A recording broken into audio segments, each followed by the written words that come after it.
Togo est fou, le Togo à votre portée.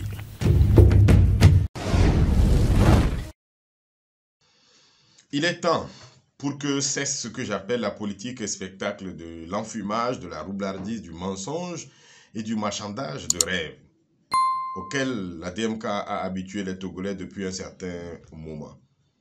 Pourquoi, par exemple, faire croire aux populations que le G5 est aux côtés de la DMK alors qu'il n'en est rien? D'abord, il y a eu l'affaire de lettres de félicitations que la France n'aurait pas envoyées au président de la République. Ensuite, il y a eu des communiqués impliquant le G5 qui ne se retrouvaient pas dans ces communiqués, justement. Il y a eu des mises au point. Mais ça ne nous donne pas du respect. Nous manquons du respect à nous-mêmes d'abord, et les autres ne vont pas nous respecter. Nous devons être sérieux dans la lutte que nous sommes en train de mener. Si la DMK estime qu'elle a fait de son mieux et que maintenant elle reconnaît qu'elle n'a pas réussi, comme les autres regroupements d'ailleurs, eh bien, il faut avoir le courage et l'honnêteté de le dire pour que les Togolais sachent ce qu'il faut faire à l'heure où nous sommes.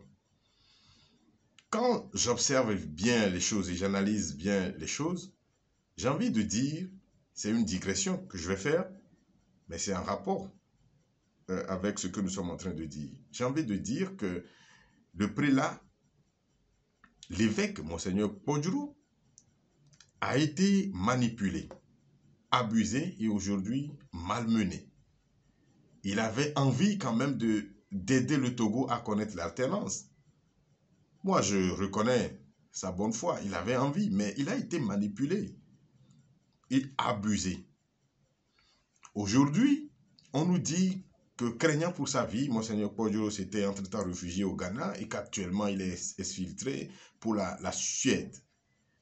Monseigneur Podjoro, à son âge, et quand on voit tout ce qu'il a fait pour le Togo, quelqu'un qui a souffert sous Eyadema. Il a souffert le martyre sous Eyadema. Il n'a pas eu peur pour sa vie à cette époque. Nous savons comment il a tenu. Et qu'aujourd'hui, nonagénaires, on vient nous dire qu'il a peur pour sa vie. Je dis et je pense que c'est encore une fois de l'enfumage. L'avenir de Monseigneur Podjoro se trouve derrière lui, pas devant lui. Et sa vie, il a déjà vécu. Et aujourd'hui où nous parlons, Monseigneur Podjoro a droit à un bon repos auprès des siens, où les enfants, la famille viendront le voir pour prendre conseil auprès de lui, s'amuser avec lui. Il le mérite après une vie vraiment remplie. Prélat, mais il a quand même contribué pour que ce Togo connaisse la démocratie. Nous nous souvenons de la conférence nationale souveraine et du rôle qu'il a eu à jouer là-bas et bien après cela.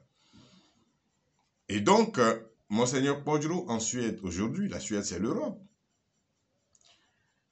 C'est le continent où les vieillards sont mis dans un asile pour personnes âgées. Et là, ils se meurent. Chez nous, en Afrique, les vieillards pour nous constituent une richesse. Nous les aimons.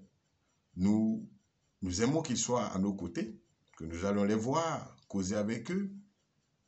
Et ça leur donne quand même une joie, ça leur permet de vivre aussi longtemps que possible.